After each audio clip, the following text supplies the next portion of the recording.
Baik, kita buka ya ibu-ibu. Assalamualaikum warahmatullahi wabarakatuh. Alhamdulillahirabbil alamin, hamdan katsiran thayyiban mubarakan fi kama yuhibbu rabbuna wa yarda. Asyhadu an la ilaha illallah wahdahu la syarika la wa asyhadu anna Muhammadan abduhu wa rasuluh. Allahumma salli ala Muhammadin wa ala ali Muhammad. Qala Allahu azza wa jalla, ya ayyuhalladzina amanu taqullaha haqqa tuqatih wa la tamutunna illa wa antum muslimun. Amma ba'du. Segala puji bagi Allah Subhanahu wa taala. Alhamdulillah, pagi hari ini di hari Jumat di tanggal berapa ini Bu? 16 ya, Desember 2022.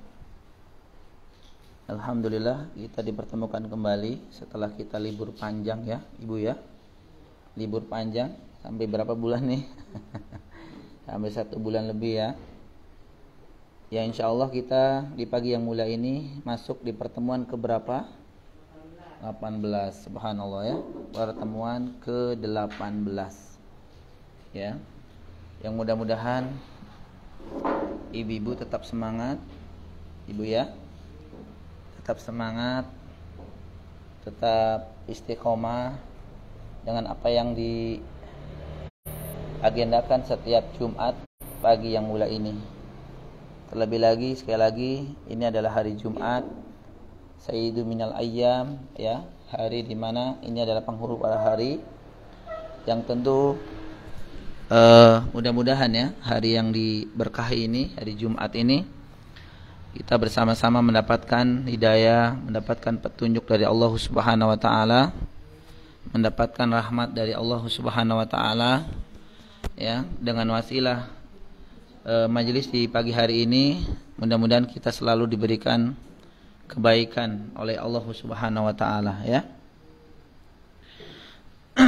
Baik ibu-ibu rahimani wa rahimakumullah, di pagi hari ini kita insyaallah akan memasuki bab ke-6 ya. Memasuki bab ke-6 ibu-ibu. 6 ya, bab ke-6. yakni bab mengenai apa ini? Bab tafsiri tauhidi wa syahadati alla ilaha illallah. Tafsir mengenai syahadat, penjelasan tentang makna dari syahadat alla ilaha illallah ya, mengenai syahadat alla ilaha illallah, yang artinya ya, kemarin syahadat alla ilaha illallah artinya apa? Tidak ada sesembahan yang berhak disembah kecuali hanya Allah Subhanahu wa taala. Baik. Jadi penjelasan tentang makna tauhid untuk di pagi hari ini insyaallah di bab ke-6. Di mana mu'allif rahimallahu taala membawakan beberapa dalil ya ibu-ibu, di buku ibu bisa disimak. Yang pertama adalah dalil di surat Al-Isra ayat berapa? 57. Allah Subhanahu wa taala berfirman, A'udzu billahi samiil alim minasyaitonir rajim. Ulaikal ladzina yad'una yabtaghuna ila rabbihimul wasilah ayyuhum aqrabu wa yarjuna rahmatah wa yakhafuna 'adzabah. Inna azaba rabbika kana mahdzura. Orang-orang yang mereka seru ya, nanti kita akan jelaskan penjelasannya ibu-ibu. Orang-orang yang mereka seru, mereka sendiri mencari jalan kepada Tuhan mereka. Siapa di antara mereka yang lebih dekat kepada Allah Subhanahu wa taala dan mereka mengharapkan rahmatnya serta takut akan siksanya? Sesungguhnya siksa Tuhanmu adalah sesuatu yang harus ditakuti.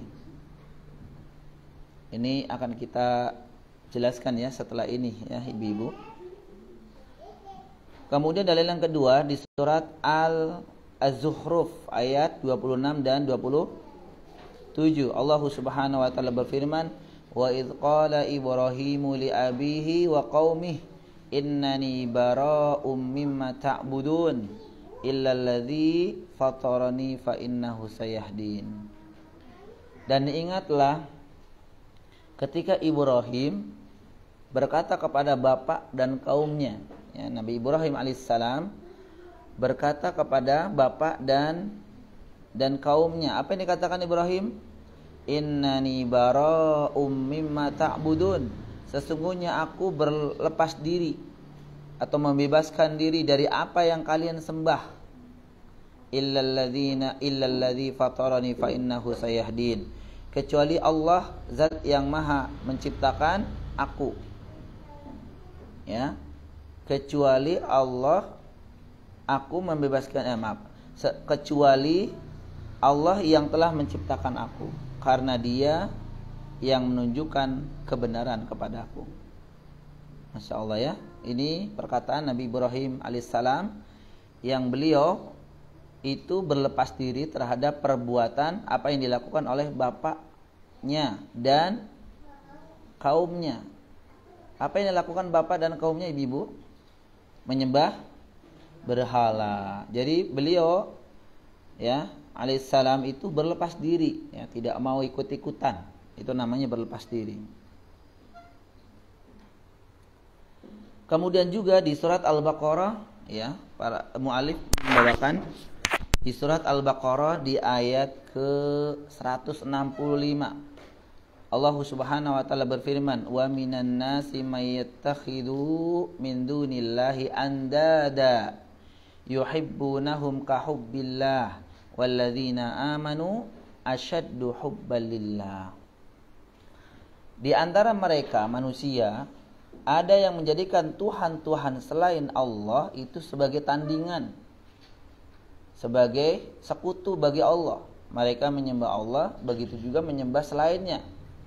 Mereka mencintai, ya, mereka mencintainya sebagaimana mereka mencintai Allah. Jadi mereka selain menyembah Allah, menyembah selainnya. Dan selainnya ini yang mereka sembah itu mereka cintai sebagaimana mereka mencintai Allah juga. Walladzina amanu asyaddu hubbalillah. Namun Allah menyebutkan, dan adapun orang-orang yang beriman, ya, lebih besar cintanya hanya kepada Allah Subhanahu wa taala. Kemudian dalil terakhir yaitu hadis dari Nabi kita Muhammad sallallahu alaihi wasallam. Man qala la ilaha illallah wa kafara bima yu'badu min dunillah haruma maluhu wa damuhu wa hisabuhu 'ala Allah azza wajalla. Barang siapa yang mengucapkan kalimat tahlil, apa kalimat tahlil bunyinya? La ilaha illallah, ya. Jadi mengucapkan tahlil itu tidak dilarang, Ibu, ya, bahkan dianjurkan. Mengucapkan kalimat la ilaha illallah itu bukan dilarang, bahkan dianjurkan. Namun ya para jamaah sekalian, bukan berarti kemudian dianjurkan kemudian kita membuat cara, ya, dengan digoyang-goyangkan kepala, dengan digerak-gerakkan badan, tangan, kaki, ya, bahkan seperti orang kesurupan. Ada nggak? Ada, ya. Bacaannya bagus, tahlil, tapi ternyata caranya, ya, tidak benar.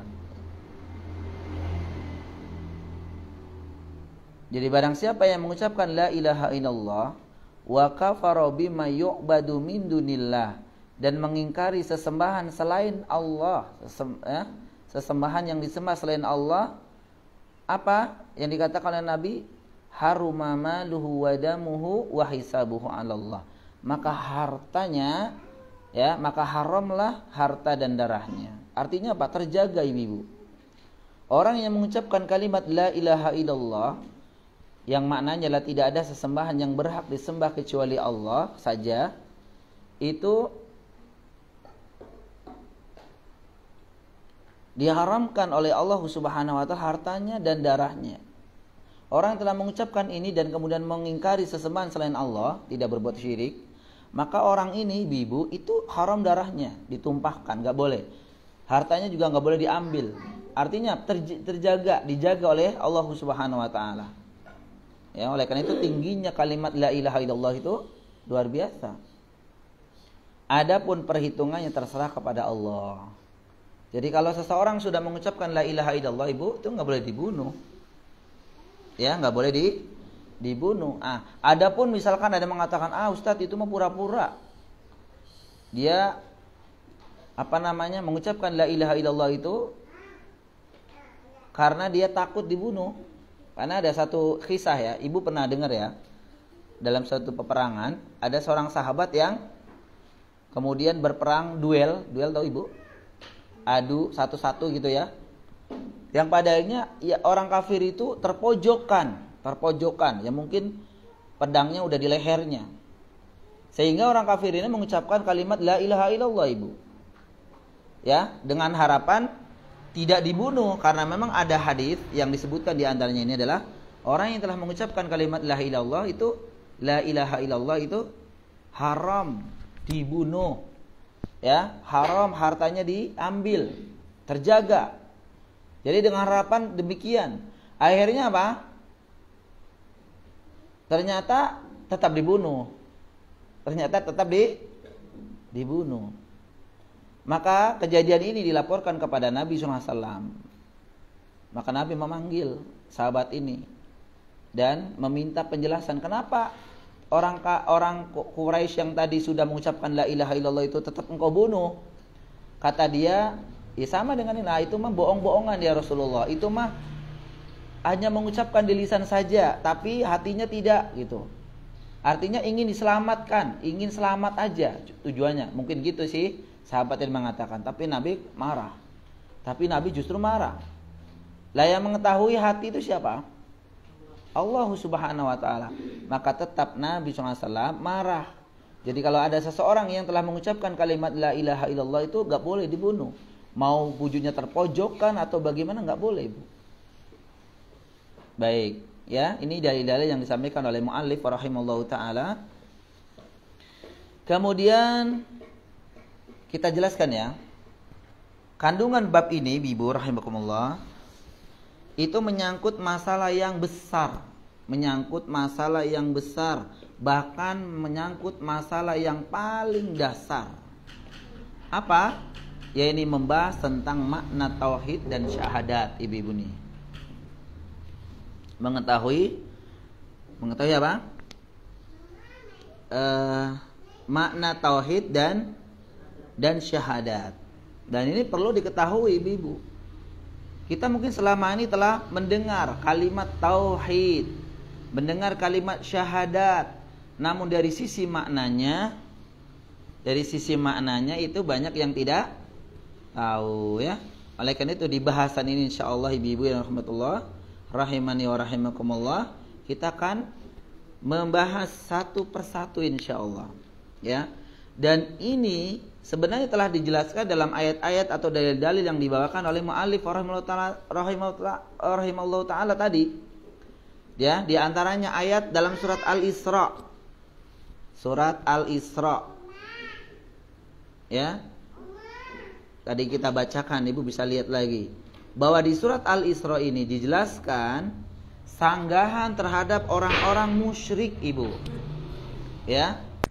Dijelaskan di surat Al-Isra tadi, ulaika alladzina yad'una yabtahuna ila rabbihim ya alwasilata ayyuhum aqrabu wa yarjuna rahmatahu wa yakhafuna adzabah inna adzaba rabbika kana mahdzura.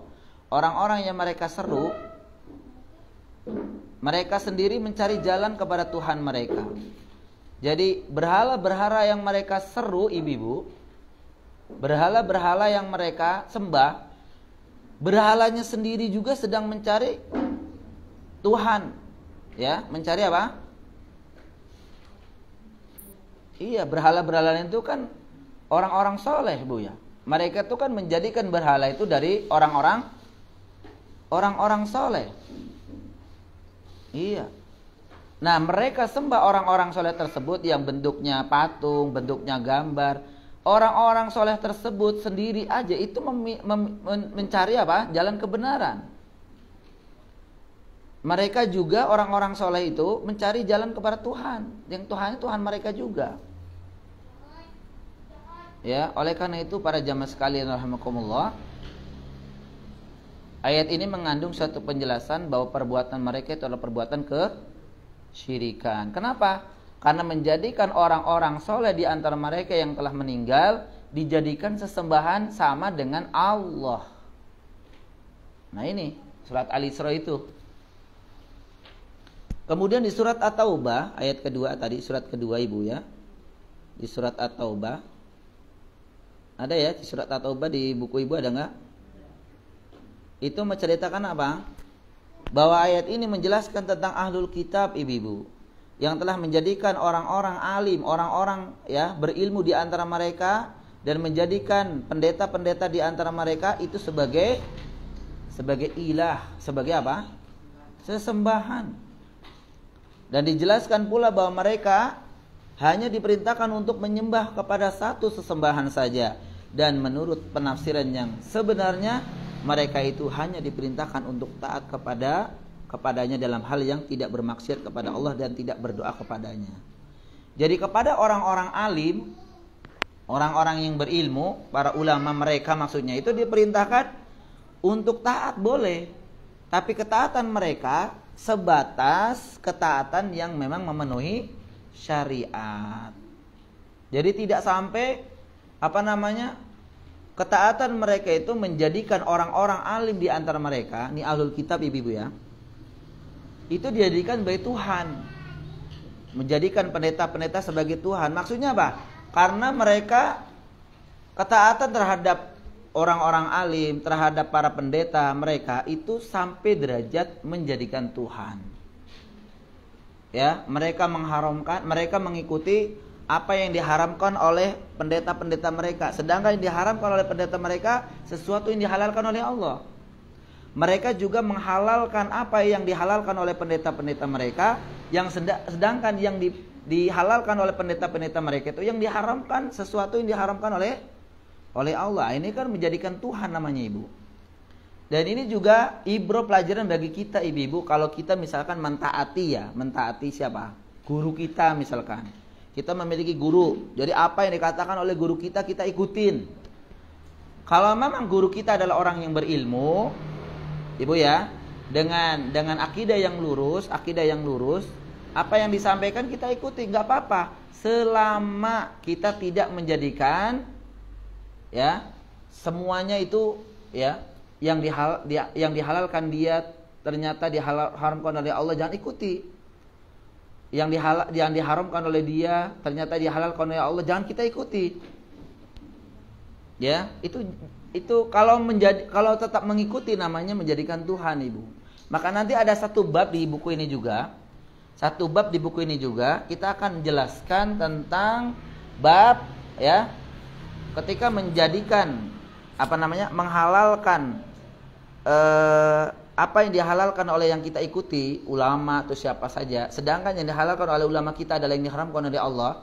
Begitu juga kita mengharamkan sesuatu apa yang disampaikan oleh ulama-ulama kita, sedangkan itu dihalalkan oleh Allah, maka sama aja kita menjadikan Tuhan dia.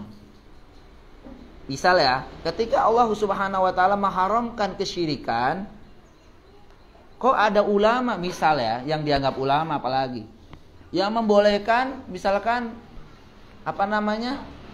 kesyirikan. Nah ini nggak boleh, ya nggak boleh. Oh nggak apa-apa datang ke kuburan meminta kepada orang soleh misalkan, kan mereka kan dekat sama Allah. Kalau orang soleh biasanya kita kalau minta sama orang yang dekat sama Allah akan dikabulkan, ya nggak boleh kalau udah meninggal. Jadi nggak boleh berdoa kepada orang sudah meninggal, nggak boleh. Atau bertawasul pada orang yang meninggal, gak boleh. Ya. Atau misalkan ada sebagian yang memang membolehkan, ini kan tradisi. Kalau tradisi mah boleh-boleh aja. Tapi kalau kita lihat tradisi yang diadakan itu ternyata bertentangan dengan apa yang disampaikan atau ketentuan Allah dan Rasulnya. Ternyata di sana menyembelih kurban, ya, hewan kurban, sapi, kambing, ayam yang dipersembahkan untuk misalkan batu besar, dipersembahkan untuk pohon besar. Walaupun penyembelihannya tidak mengucapkan bismillah, maka nggak boleh, karena itu kan ditujukan untuk selain Allah, kesyirikan. Nah ini ya, jadi di surat At-Taubah diterangkan bahwa orang-orang ahlul kitab telah mereka telah menjadikan orang-orang alim dan pendeta-pendeta di antara mereka itu sebagai Tuhan selain Allah, ya. Boleh mengikuti pendapat dari ya orang-orang alim kita, ibu-ibu, namun dengan catatan tidak sampai ya derajat Tuhan. Kapan seseorang itu menjadikan orang alim dan pendeta itu menjadikan derajat Tuhan? Itu tadi mengharamkan sesuatu yang dihalalkan oleh Allah, menghalalkan sesuatu yang diharamkan oleh Allah. Itu ternyata diikuti, nggak boleh. Sekalipun guru-guru kita yang menyampaikannya. Oleh karena itu para jamaah sekalian, berkata Nabi Ibrahim alaihissalam kepada orang-orang kafir, sesungguhnya saya berlepas diri. Nah, ini ya Bu ya. Sesungguhnya saya berlepas diri. Berlepas diri itu maksudnya apa, Ibu? Tidak ikut-ikutan. Tidak ikut-ikutan apa yang mereka lakukan. Berlepas diri dari apa yang mereka lakukan. Nah, di sini Nabiullah Ibrahim alaihissalam mengecualikan Allah saja sebagai sesembahan, Ibu. Jadi selain dari Nabi Ibrahim mengatakan saya berlepas diri dari apa yang kalian lakukan, yaitu berbuat kesyirikan, dihindari, dan menyatakan apa? Satu-satunya yang saya sembah hanya siapa? Hanya Allah. Itu pernyataan dari Nabi Ibrahim alaihissalam. Ya. Oleh karena itu di sini ada pembebasan, ya. Nabi Ibrahim alaihissalam itu ada pembebasan dari sesembahan yang batil, Ibu. Dan pernyataan setia dari Nabiullah Ibrahim alaihissalam, ya, menyatakan pernyataan setia. Setianya apa? Hanya menyembah yang berhak disembah, yaitu Allah. Nah, kalimat inilah yang dimaksud atau sebagai makna dari syahadat la ilaha illallah, Ibu. Ya. Jadi yang pertama adalah Nabiullah Ibrahim itu membebaskan diri. Ya, anni bariun. Saya itu berlepas diri dari apa yang kau lakukan. Dari sesembahan-sesembahan yang disembah oleh bapaknya dan kaumnya, dilepas diri, enggak mau. Dan kemudian Nabi Ibrahim alaihissalam menetapkan apa? Satu-satu sesembahan yang saya sembah itu hanya Allah. Nah, pernyataan Nabiullah Ibrahim alaihissalam inilah sebenarnya makna dari syahadat la ilaha illallah. Wa ja'alnaha kalimatan baqiyatan fi aqibihi la'allahum yarji'un. Dan Nabiullah Ibrahim alaihissalam menjadikan kalimat syahadat ini, ya, menjadi kalimat yang kekal pada keturunannya agar mereka kembali kepada jalan yang benar. Nah, ini satu diantaranya, ya, dari apa yang kita sampaikan tadi, ayat-ayat di atas. Kemudian ayat dalam surat Al-Baqarah yang berkenaan dengan orang-orang kafir, Ibu. Yang dikatakan oleh Allah Subhanahu wa taala dalam firman-Nya, "Wa ma hum bikharijina minan nar." Mereka tidak akan bisa keluar dari api neraka. Ya, disebutkan kan di ayatnya demikian di Al-Baqarah 167. Maka disebutkan dalam ayat yang mulai ini, Ibu, bahwa mereka menyembah tandingan-tandingan selain Allah, yaitu dengan mencintainya sebagaimana mencintai Allah. Mereka menjadikan selain Allah tandingan. Apa isinya, Ibu? Tandingan itu apa bentuknya? Bentuknya lah mereka mencintai tandingan-tandingan Allah itu seperti mereka mencintai Allah. Nah, ini menunjukkan, Ibu rahimani wa rahimakumullah, bahwa mereka memiliki kecintaan yang besar kepada Allah meskipun demikian cinta mereka belum memasukkan ke agama Islam. Coba ibu nih, dalam ayat yang mulai ini mereka itu masih memiliki cinta besar kepada Allah, masih ibu ya. Namun ada juga cintanya kepada selain Allah, juga besar juga, sama dengan mencintai Allah. Orang seperti ini itu belum dikategorikan Islam ibu. Dalam ayat yang mulai ini belum dimasukkan ke dalam agama Islam, belum. Nah, lalu bagaimana jika ada orang yang mencintai selain Allah lebih besar dibanding mencintai Allah? Bahkan faliyadzubillah, ada orang misalkan mencintai selain Allah dan melupakan Allah, faliyadzubillah. Nah, hukumannya seperti apa ini? Jika orang yang mencintai Allah dengan cinta yang besar diikuti dengan cinta selain Allah juga cinta yang besar pula, samalah mencintai Allah dan mencintai selainnya, itu saja belum diterima sebagai seorang muslim.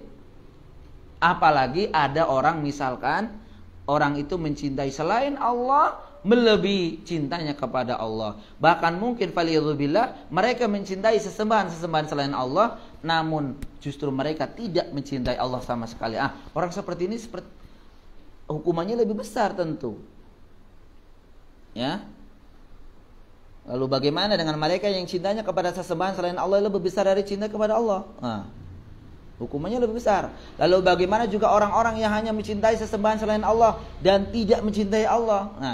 Orang yang mencintai Allah besar diimbangi dengan mencintai sesembahan selain Allah juga besar, itu juga nggak boleh. Ya, apalagi yang keduanya tadi ini. Ini mudah-mudahan dipahami Ibu ya.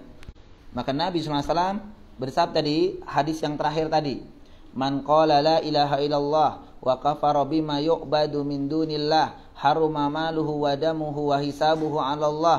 Barang siapa yang mengucapkan kalimat la ilaha illallah dan mengingkari sesembahan selain Allah, maka haramlah harta dan darahnya, adapun perhitungannya itu diserahkan kepada Allah Subhanahu wa taala. Para jamaah sekalian, ibu-ibu rahimani wa rahimakumullah, ini adalah termasuk hal yang penting sekali menjelaskan tentang kalimat la ilaha illallah ini, Bu. Sebab apa? Sebab yang dijadikan Rasulullah SAW sebagai pelindung darah dan harta itu bukan sekedar mengucapkan kalimat itu dengan lisannya ini, Ibu, atau memahami arti dan lafadznya saja, atau mengetahui akan kebenarannya saja, bahkan bukan pula karena tidak mencintai, bahkan bukan pula karena tidak meminta kecuali kepada selain Allah saja yang tiada sekutu baginya, akan tetapi harus disertai dengan adanya penyembahan kecuali hanya kepada Allah Subhanahu wa taala. Jadi penjelasan hadis yang mulai ini, ibu-ibu rahimani wa rahimakumullah, bahwa Nabi SAW ya tidak hanya menjadikan kalimat la ilaha illallah sekedar mengucapkannya, sekedar memahami arti dan lafadznya. Karena artinya kita tahu, Ibu ya. Bukan sekedar mengakui kebenarannya saja. Tidak pula hanya dia tidak meminta kepada selain Allah saja, tidak. Tapi semua ini diborong semua. Orang yang mengucapkan la ilaha illallah yang dimaksud ini, yang Allah akan haramkan darahnya, hartanya, ya. Maksudnya apa? Tidak boleh dibunuh, tidak boleh diambil hartanya ketika orang mengucapkan la ilaha illallah. Itu maksudnya adalah konsekuensinya semuanya, ibu-ibu. Dia yang mengucapkan, dia juga mengetahui arti dan maknanya atau memahaminya. Kemudian juga dia harus meyakini kebenaran la ilaha illallah, tidak setengah-setengah. Tidak seperti orang-orang munafik, mereka di lisannya mengakui tidak ada sesembahan yang berhak disembah kecuali Allah, namun ternyata di hatinya itu masih mengakui sesembahan selain Allah. Itu munafik. Full pokoknya, semuanya. Kita mengetahui maknanya. Yang pertama kita mengucapkan la ilaha illallah, kita mengetahui maknanya, kita memahami maknanya, kita menerima maknanya, kita membenarkan maknanya, dan pula mempraktikkan. Apa yang dipraktikkan? Tidak menyembah selain Allah. Ini yang diharamkan oleh Allah Subhanahu wa taala, dalilnya, darahnya dan hartanya. Jadi dia tidak boleh ragu atau bimbang, ibu-ibu rahimani wa rahimakumullah. Boleh. Ya. Jika ada orang yang masih ragu atau bimbang, masih ragu itu biasanya orang yang mutakhoyar ya. Orang yang kadang-kadang itu kesana kemari belum jelas. Ya. Jadi belum menghujam di hatinya tentang tauhid ini. Kadang-kadang dia ikut ke sana. Dia bilang, aduh nggak enak kalau nggak ikut. Nanti dia omong sama tetangga, gitu ya Bu ya. Kadang-kadang nongol di kita. Maka bahaya juga orang seperti ini Bu. Kalau kita ngobrol-ngobrol sama dia, nanti dibuka aib kita di sana. Ya, dan ini bisa saja menjadi golongan orang munafik. Kalau ternyata dia itu kesana kemari itu ikut. Iya. Jadi nggak punya prinsip yang tegas dan kuat. Kan disebutkan oleh Allah Subhanahu wa taala di surah Al-Baqarah di awal-awal surat Ibu deh. Wa idza laqul ladzina amanu qalu amanna. Gitu ya. Jadi ketika mereka itu berkumpul dengan orang-orang beriman, mereka mengucapkan apa? Aku juga beriman kayak kalian. Iya. Tapi wa idza khalau ila syayatinihim, namun ketika mereka berkumpul dengan syaitan-syaitan mereka, teman-temannya itu ya, qalu inna ma'akum. Ya. Kata orang ini kalau udah ngumpul sama syaitan-syaitannya, ini disebutkan oleh Allah kan syaitan-syaitannya ya, teman-temannya. Maka dia mengucapkan aku itu bersama kalian loh. Nah, gitu. Ini sifat dari sikap orang-orang gimana? Orang munafik. Sifat dari sifat orang munafik seperti ini, dan ini berbahaya ibu-ibu. Makanya hati-hati ya. Hati-hati terhadap orang-orang seperti ini. Ketika bersama kita, Masya Allah seolah-olah membela kita. Akhirnya ikut membela dakwah tauhid.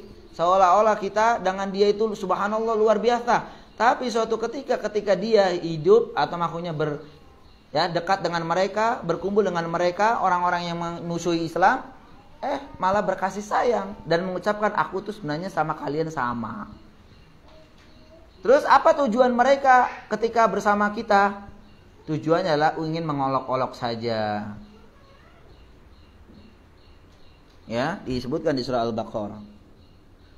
Maka dari ini ibu-ibu rahimani wa rahimakumullah, betapa besar dan pentingnya penjelasan la ilaha illallah yang termuat dalam hadis yang mulia ini yang tadi kita baca. Dan betapa jelasnya keterangan yang dikemukakannya dan kuatnya argumentasi yang diajukan oleh orang-orang yang menentangnya, ya. Baik, ini dalil-dalil yang disebutkan oleh muallif rahimani wa rahimakumullah. Maka sekali lagi ibu rahimani wa rahimakumullah, bab ini merupakan bab yang penting banget. Bab ini merupakan bab yang penting sekali ibu. Karena apa? Seluruh bab yang kita pelajari sebelumnya itu dibangun dari bab ini. Dari bab-bab yang sudah kita pelajari, bab 1, 2, 3, 4, 5, itu semua bab yang sudah kita pelajari dibangun dari bab yang satu ini ibu. Ya. Keutamaan tauhid bisa menggugurkan dosa-dosa. Waktu itu kita pelajari demikian ya. Keutamaan tauhid di bab kedua kalau nggak salah. Jadi keutamaan tauhid, fadilah tauhid, ya. Dan bahwasanya juga memurnikan tauhid itu bisa memasukkan seseorang ke dalam surga tanpa hisab. Demikian juga ya. Nah, namun ibu-ibu rahimani wa rahimakumullah, semua ini hanya bisa diraih jika mengamalkan tauhid dengan makna yang benar. Nah, ini maksudnya.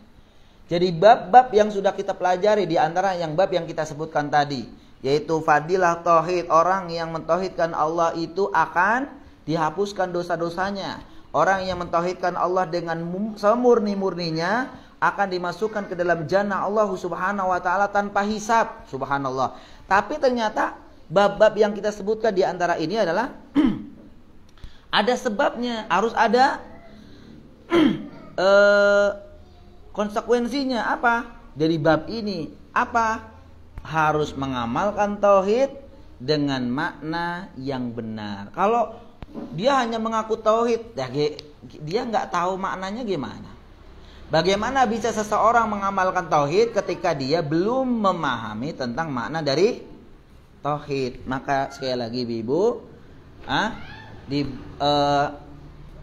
bab ini insya Allah kita akan pahami makna dari tauhid.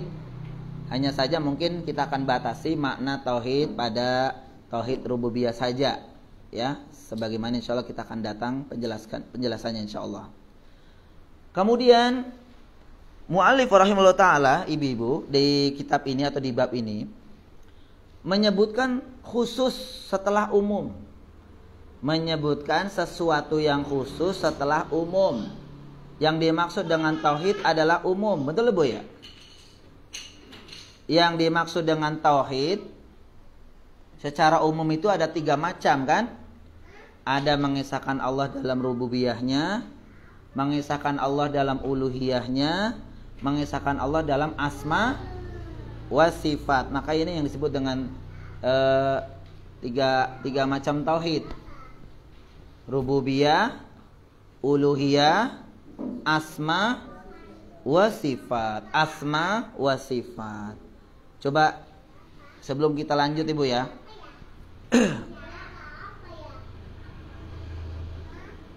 Makna dari tauhid rububiyah itu apa Ibu?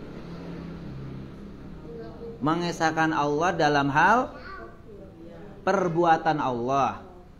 Perbuatan Allah ya. Apa perbuatan Allah? Menciptakan, mengatur, dan menguasai. Mentauhidkan Allah, menunggalkan Allah dalam perbuatan-perbuatannya. Artinya kita harus meyakini ibu-ibu terhadap apa yang dilakukan oleh Allah. Ini tauhid rububiyah. Contoh, siapa yang menciptakan alam semesta ini? Allah saja atau ada yang lain?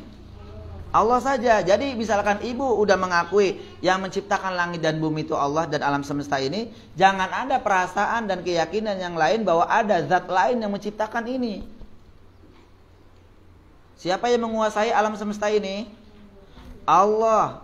Jangan ada bila mengatakan ada penunggunya tuh mobil di rumah pohon gede itu ada penunggunya. Nah, kalau ibu meyakini ini, namanya ibu meyakini ada selain Allah yang menguasai. Itu namanya. Jadi nanti batal lah apa? Rububiyah kita. Tauhid rububiyah kita batal kalau seperti itu. Masalah rizki misalkan. Siapa yang memberikan rizki? Allah. Jangan ada yang mengatakan, aduh kok Allah belum memberikan, saya minta yang mana yang lain aja dah. Sama siapa itu? Sama dukun, sama jin. Sama aja nanti kita menjadikan selain Allah itu tandingan dalam masalah rububiyah. Dan selainnya. Ini maksudnya ibu ya. Menciptakan, mengatur. Dan siapa yang mengatur alam semesta? Allah juga. Jadi misalkan ada, ya kemarin misalkan ada gempa bumi, ada tanah longsor, ada kejadian-kejadian alam seperti itu, kita jangan sampai hanya mengatakan itu fenomena alam saja. Jangan. Kita harus meyakini yang melakukan itu siapa? Allah Subhanahu wa taala. Yang memberikan ini, memberikan itu. Jangan bilang, "Oh, ini mah cuma fenomena alam saja." Gak ada yang ikut campur. Nah, kalau ini seperti ini namanya dia belum mengakui tauhid rububiyah sepenuhnya. Nah, itu ya. Itu diantaranya. Ini. Nah, tauhid ini ternyata tauhid yang juga diimani oleh orang-orang kafir Quraisy. Iya ibu-ibu rahimani wa rahimakumullah, kita pernah sampaikan bahwa tauhid rububiyah mengakui siapa penciptanya, siapa yang mengatur, siapa yang memberi rezeki, siapa yang mematikan, menghidupkan, siapa yang memberi jodoh, siapa yang mengatur alam semesta ini. Mereka jawab Allah ibu. Ya, dalam ayatnya wala in sa'altum man khalaqas samawati wal ard la yaqulunallah. Ketika mereka ditanya siapa yang menciptakan langit dan bumi ini, mereka akan segera mengucapkan yang menciptakan langit bumi ini Allah. Artinya orang-orang kafir Quraisy juga mengimani atau mentauhidkan Allah dalam masalah rububiyah. Kalau kita enggak, kita lebih buruk daripada mereka justru kan. Kalau kita masih meyakini misalnya ya, meyakini oh yang memberikan rizki di pantai selatan itu siapa? Jangan kalau mengatakan demikian ya ini udah tauhid rububiyahnya bisa batal kalau meyakini demikian. Ya, para petani misalkan meyakini ada dewa misalkan ya, faliyadzubillah, dewa apa, dewa pertanian gitu ya, menteri pertanian aja ya, dewa pertanian yang harus ini dikasih itu. Nah, ini udah tauhid batal tauhid rububiyahnya. Kalau tauhid rububiyah kita batal, berarti kita lebih buruk dari orang-orang kafir Quraisy. Kenapa? Karena orang-orang kafir Quraisy itu masih mengakui atau mentauhidkan Allah dalam rububiyah. Kok kita tidak? Yang kedua, tauhid uluhiyah. Apa artinya? Mentauhidkan Allah dalam ibadah. Ya, dalam masalah ibadah. Iya. Kalau masalah ibadah, ditauhidkannya hanya Allah, ditunggalkannya hanya Allah. Jangan atau tidak boleh kita menyembah selain Allah, nggak boleh. Nah, sekarang pertanyaannya, yang disebut dengan ibadah itu apa? Ya, jadi tidak boleh menyembah selain Allah dalam masalah ibadah. Tauhid rububiyah, mentauhidkan Allah dalam ibadah. Ibadah itu apa? Nah, ini kan harus tahu. Ibadah itu adalah melaksanakan perintah Allah yang menjadikan itu Allah cinta. Menjadikan Allah cinta. Melaksanakan perintah Allah yang itu kalau dilaksanakan mengharapkan ridho dan cinta Allah. Itu namanya ibadah. Contoh apa? Contoh doa. Betul tidak? Doa itu kan Allah yang memerintahkan. Allah perintahkan doa. Nah, kalau Allah perintahkan doa, berarti ini ibadah doa itu. Nah, kalau doa adalah ibadah, maka berikan kepada siapa? Allah saja, jangan kepada selainnya. Kalau nanti berdoa kepada selain Allah dalam hal-hal yang memang menjadi hak prerogatif Allah Subhanahu wa taala, maka ini menjadi kesyirikan. Menjadikan selain Allah itu apa? Menjadikan selain Allah Subhanahu wa taala ini sesembahan. Terus apa lagi? Nazar. Nazar juga perintah Allah. Kalau diberikan kepada selain Allah, namanya belum mentauhidkan Allah dalam uluhiyah. Kesyirik dia wujudnya. Salat, puasa, dan ibadah-ibadah yang lain yang diberitakan oleh Allah Subhanahu wa taala kemudian ditujukan kepada selain Allah, namanya dia membatalkan tauhid uluhiyah. Karena yang disebut dengan tauhid uluhiyah itu adalah menunggalkan, mentauhidkan Allah dalam masalah ibadah hanya diberikan Allah saja. Itu maksudnya. Berdoa nggak boleh kepada selain Allah, nazar tidak boleh kepada selain Allah, bersumpah tidak boleh kepada selain Allah. Kalau dilakukan untuk selain Allah, syirik. Dia menyekutukan Allah. Rububiyahnya, uluhiyahnya bisa batal. Kalau asma wa sifat,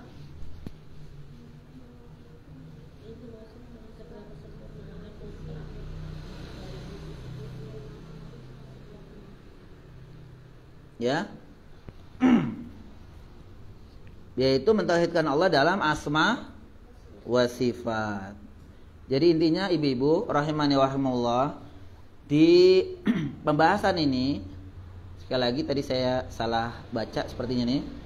Jadi pembahasan ini tidak hanya mengkhususkan tauhid rububiyah saja, tapi tauhid secara umum, 3 tauhid itu. Uluhiyah, rububiyah, dan asma wa sifat. Oleh karena itu kita awali ibu-ibu. Ya.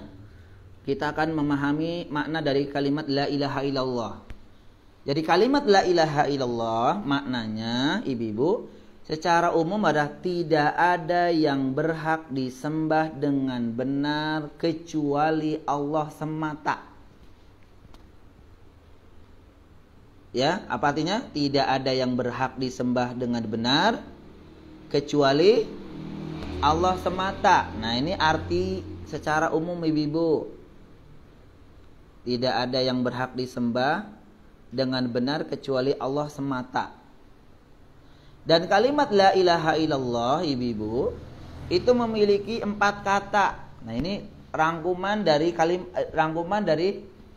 rincian dari makna tadi. Tidak ada yang berhak disembah dengan benar kecuali Allah semata. Jadi ada 4 kalimat nih. Kalimat la, kemudian kalimat ilaha, kemudian kalimat illa, kemudian kalimat Allah. Ada berapa? 4. Kalimat la ilaha illallah itu ada 4 kalimat, 4 kata. Yang pertama kalimat la, apa artinya? Tidak ada. Ya. La, tidak ada. Kalimat ini Ibu merupakan kalimat nafiyah lil jins. Kalimat nafiyah, nafiyun. Nafiyun itu artinya kalimat peniadaan. Nah, nafiyun itu artinya peniadakan, meniadakan. Lil jins, dari segala jenis. Jadi nafiyun itu artinya menafikan, meniadakan. La, tidak ada sesembahan. La, tidak ada pokoknya. Kalimat ini fungsinya adalah meniadakan atau menafikan seluruh jenis ilah, seluruh jenis sesembahan, Ini makna dari kalimat la. Menafikan, meniadakan seluruh jenis sesembahan. La. Kalimat yang kedua, ilaha. Artinya apa ilahi? Ilaha itu artinya sesembahan, Ibu. Ya. Maka lafal ilah dalam bahasa Arab artinya ma'budun. Ilahun artinya ma'budun, yang artinya disembah, yang disembah. Ilaha artinya ma'budun, sesuatu atau yang disembah. Karena ilaha dalam timbangan fi'al yang artinya maf'ul, jadi ilaha artinya ma'luh. Artinya yang disembah. Seperti maktub, yang tertulis. Kitabun, maktubun, tertulis. Maktub itu artinya tertulis. Jadi ma'luh artinya yang disembah. La ilaha artinya tidak ada, meniadakan ya, sesembahan yang berhak disembah. Nah, ini maknanya ibu-ibu ya.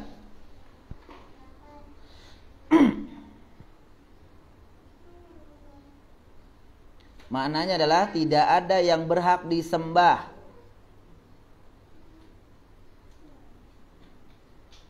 Kemudian kalimat yang ketiga apa? Illa. Artinya istitsna, pengecualian. Istitsna. Itu artinya pengecualian. Jadi kalau kalimat pertama la ilaha, tidak ada sesembahan, tidak ada sesembahan yang berhak disembah. Artinya apa? Ditiadakan ibu-ibu. Kita harus meniadakan seluruh sesembahan, jenis sesembahan pokoknya ditiadakan.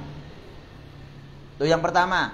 Tapi kalimat ketiga illa, kecuali. Nah, ini kalimat istitsna, pengecualian. Setelah kita mengingkari semua sesembahan, maka kalimat tiga illa adalah bentuknya mengecualikan. Siapa yang dikecualikan yang boleh berhak disembah? Kalimat terakhir Allah, yaitu nama Allah Azza wa Jal yang maknanya adalah yang disembah, sebagaimana keterangan dari Al-Imam At-Tabari rahimallahu ta'ala. Nah, oleh karena itu ibu-ibu rahimani wa rahimakumullah, kalimat la ilaha illallah itu artinya adalah apa ibu? Tidak ada sesembahan yang berhak disembah kecuali Allah. Jadi jangan diartikan tidak ada Tuhan selain Allah. Kalau ibu mengartikan tidak ada Tuhan selain Allah, jadi masih mengakui adanya Tuhan-Tuhan selain Allah berarti. Ya. Yang disembah selain Allah itu boleh. Ada. Karena para ulama mentakdirkan seperti ini Bu nih. Kalau disebutkan dalam bahasa itu khobar la nafiyah lil jins, dalam kalimat ini adalah bihaqqin. Jadi mentakdirkan khobar la ilaha. La ilaha itu artinya bihaqqin, ditakdirkan bihaqqin artinya yang benar atau yang berhak disembah gitu.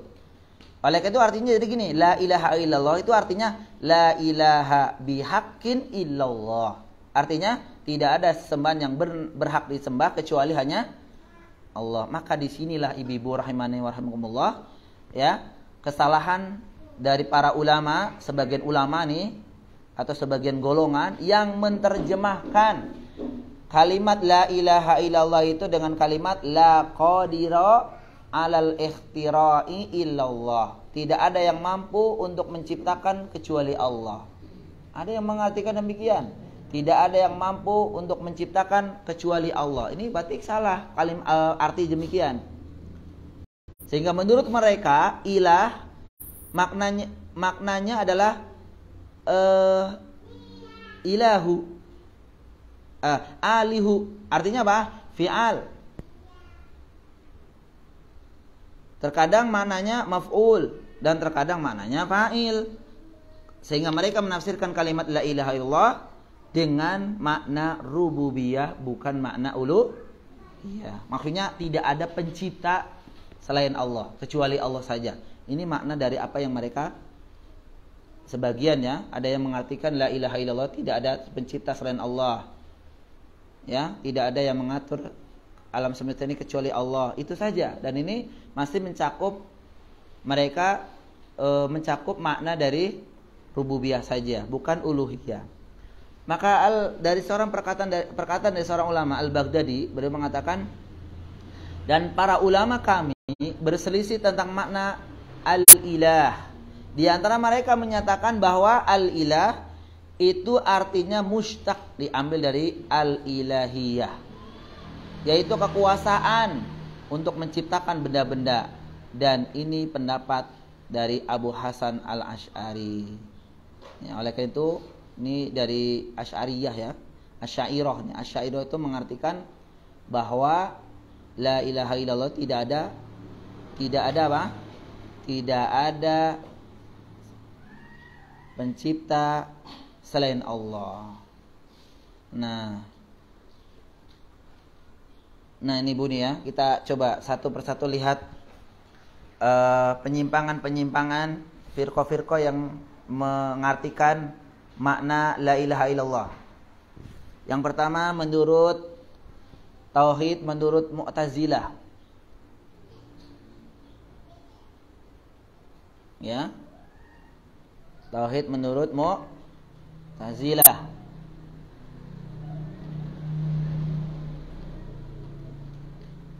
Menurut golongan Mu'tazilah, mentauhidkan Allah dari segala yang menyamainya.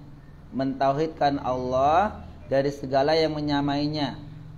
Yang ini ibu melazimkan harus menolak seluruh sifat Allah. Karena sifat Allah yang paling utama kan wujudnya azali.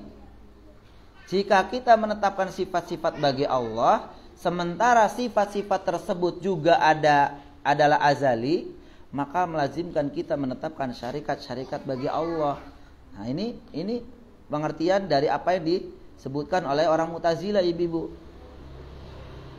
Begitu juga di selainnya oleh Asy'ariyah al-Kalam, kemudian juga oleh orang-orang Sufiyah, orang Sufi, ya, dan seterusnya sampai kepada pemahaman tentang penganut wihdatul wujud.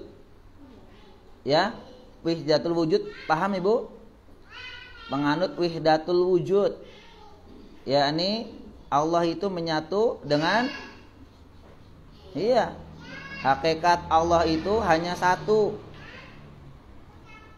Dan seterusnya yang tentu satu persatu ini kalau kita jelaskan akan panjang insya Allah, tapi kemungkinan saya akan lewati aja Bu ya untuk masalah ini.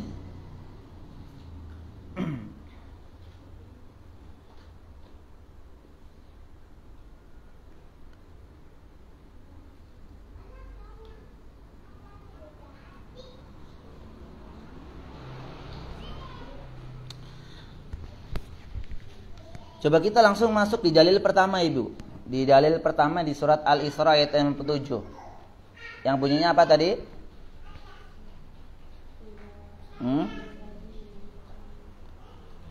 Baik ya. Dari dalil yang pertama di surat Al-Isra ayat 57. Dari sisi pendalilannya ibu-ibu rahimani wa rahimakumullah, itu tentang pernyataan mereka yang disembah selain Allah merupakan hamba-hamba Allah yang soleh, ya. Jadi pernyataan mereka itu dalam ayat ini, mereka menyembah hamba-hamba Allah itu yang soleh. Dan sifat-sifat hamba yang soleh tersebut adalah mereka saling berlomba untuk mencari wasilah. Jadi intinya adalah mereka menjadikan orang-orang soleh, ibu-ibu, itu jadikan sesembahan atau menjadikan perantara antara mereka dengan siapa? Dengan Allah. Untuk meroleh apa? Memperoleh kedekatan dengan Allah.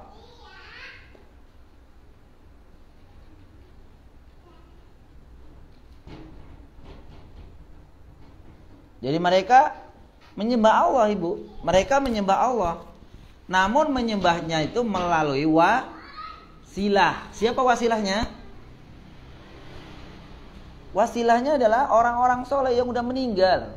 Yang mereka memiliki keyakinan kalau menyembah Allah melalui atau berdoa kepada Allah melalui orang-orang soleh ini kemungkinan besar akan dikabulkan. Gitu maksudnya, ibu.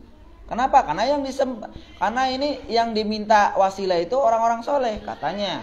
Sehingga kalau orang soleh pasti akan diterima oleh Allah doanya, permintaannya, ibadahnya. Intinya adalah mereka menjadikan selain Allah, menjadikan orang-orang soleh yang sudah meninggal tadi itu wasilah untuk menyembah Allah. Maka ini ternyata salah satu bentuk kesyirikan, ibu-ibu. Ya. Kenapa menjadi kesyirikan? Karena memang larangan Allah dan Rasulnya menjadikan wasilah orang-orang, termasuk orang-orang soleh sekalipun, itu jadikan wasilah, nggak boleh. Termasuk ibu nggak boleh berwasilah berdoa kepada Allah itu melalui wasilah kuburan siapa? Kuburan Nabi, nggak boleh. Oleh karena dulu para sahabat ya itu berwasilah kepada siapa, ibu? Kepada paman Nabi Hamzah, tapi waktu itu masih hidup. Ketika itu kekeringan yang berkepanjangan, ya, kekeringan berkepanjangan. Lalu mereka mendatangi Hamzah dan minta agar Hamzah itu berdoa kepada Allah. Karena apa? Karena Hamzah orang soleh, tapi Hamzah masih hidup, ya, bukan sudah meninggal. Kalau sudah meninggal nggak boleh. Nah, tapi ternyata mereka mengakui bahwa itu bukan kesyirikan. Maka dari sinilah ibu-ibu rahimani wa rahimakumullah, kita mengetahui kesalahan sebagian orang yang menyangka bahwa kesyirikan itu hanya kesyirikan itu kaum jahiliyah itu hanya menyembah patung-patung saja. Ini satu kesalahan bagi sebagian orang yang menyangka bahwa kesyirikan orang-orang jahiliyah dulu itu hanya kesyirikannya itu bentuk menyembah patung-patung saja. Padahal dari ayat yang mulia ini bahwa sesembahan mereka adalah hamba-hamba Allah yang soleh, ibu-ibu. Ternyata patung-patung yang mereka sembah adalah simbol-simbol orang-orang soleh. Adapun kalau yang disembah hanya sekedar batu atau pohon dan bukan merupakan simbol orang soleh atau malaikat, maka tidak masuk dalam ayat ini. Insya Allah akan datang penjelasannya. Jadi intinya adalah ibu-ibu rahimakumullah, ya, bahwa kesyirikan itu menyembah dengan menyembah patung, sekalipun patung ini adalah patungnya orang-orang soleh, ibu-ibu. Itu nggak boleh. Jadi misalkan ada orang-orang yang mau menyembah patung, meminta kepada patung. Tapi kayaknya kalau di sini jarang kita lihat. Yang ada adalah gambar. Kalau sekarang mah ibu ya, gambar-gambar yang mungkin ditempel di rumahnya. Banyak yang dianggap keramat gambar tersebut karena itu merupakan nenek moyangnya. Ini merupakan kesyirikan. Meminta kepada dia, minta keselamatan, minta kesehatan. Kan banyak demikian. Meminta kepada kuburan juga, kuburannya memang kuburan orang soleh. Itu nggak boleh juga. Ini dari yang pertama, ibu-ibu rahimakumullah. Sekali lagi ini bantahan pada orang-orang yang menjadikan sebagian orang-orang soleh itu sesembahan. Baik ibu-ibu rahimakumullah, ini masih dalilnya masih panjang ibu-ibu ya. Oleh karena itu mungkin saya cukupkan di sini. biar nanti dibagi-bagi waktunya, karena mungkin bab 6 ini kita akan bahas mungkin bisa 2 atau 3 kali ya, 2-3 kali. Mudah-mudahan apa yang disampaikan di pagi hari ini bisa menggugah bagi kita tentang makna, terutama makna la ilaha illallah, tidak lagi mengartikan tidak ada Tuhan selain Allah saja, tidak ada pencipta selain Allah, tidak, tapi diartikan tidak ada sesembahan yang berhak disembah kecuali hanya Allah Subhanahu wa taala. Dan inilah ya, dengan mengerti dan memahami maknanya, maka dari bab-bab sebelumnya yang kita sampaikan, maka mudah-mudahan menjadi lebih kuat lagi. Wallahu a'lam bishawab. Ibu-ibu, mudah-mudahan apa yang disampaikan di pagi hari ini sekali lagi menambah ilmu bagi kita semua, dan kita akan lanjutkan insyaallah di pertemuan akan datang ya. Mudah-mudahan dipertemukan olehnya. Dan saya mohon maaf banyak libur karena memang banyak ternyata agenda yang masya Allah ya, kadang berbenturan. Dan tapi mudah-mudahan ya liburnya kita tetap dicatat oleh Allah Subhanahu wa taala sebagai pahala bagi kita. Amin ya rabbal alamin. Sedikit demi sedikit, lama-lama menjadi banyak Ibu ya. Jadi jangan putus semangat dan patah semangat ibu-ibu ya dari jumlahnya. Misalkan ibu-ibu ada yang uzur makin berkurang, jangan menjadi uzur ya, karena jangan sampai kita pengennya ngajinya kalau yang banyak baru mau, begitu Ibu ya. Jangan ya, itu kalau banyak nanti ngobrol, benar nggak? Banyak ngobrol ya, bahkan banyak sekali kalau udah banyak panitianya pada di luar ngobrol. Maka nilai yang ditahdzir, yang diperingatkan oleh para ulama, jangan ya, maaf ya, menjadi panitia di luar, di belakang layar ya, tapi ternyata dia tidak dapat ilmu dari apa yang disampaikan oleh ustadznya. Dan itu banyak apa sedikit? Banyak ya, jadi panitia mereka di luar ngobrol, yang disampaikan oleh ustadznya, gurunya tidak didengarkan, bahkan dia tidak mendapatkan apa-apa. Artinya yang disampaikan oleh faedah dari gurunya itu, capek-capek mengundang ustadz dari luar misalkan, ternyata dia ini. Makanya lebih baik memang ya bisa fokus dengan pembelajaran, walaupun mungkin ya ada hal-hal yang kadang belum dipahami. Tak mengapa, karena mungkin bab satu dengan yang lainnya saling berkaitan, sehingga mungkin baru paham ketika di bab selanjutnya, oh yang kemarin itu ini ternyata, nah gitu ya. Biasanya seperti itu. Oleh karena itu jangan putus semangat sekali lagi ibu-ibu ya, jangan melihat karena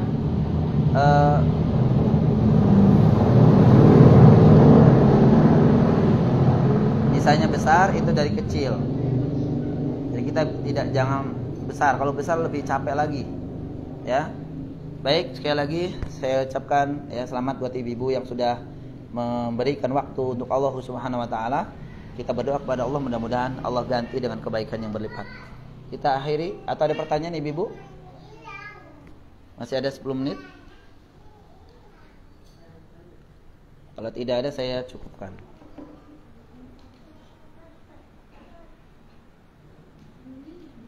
Baik, tidak ada ya. Kalau tidak ada, baik, di pagi hari ini kita cukupkan. Kita akhiri dengan doa penutup majelis ibu-ibu. Subhanakallahumma bihamdika asyhadu an la ilaha illa anta astaghfiruka wa atubu ilaik. Saya akhiri, assalamualaikum warahmatullahi wabarakatuh.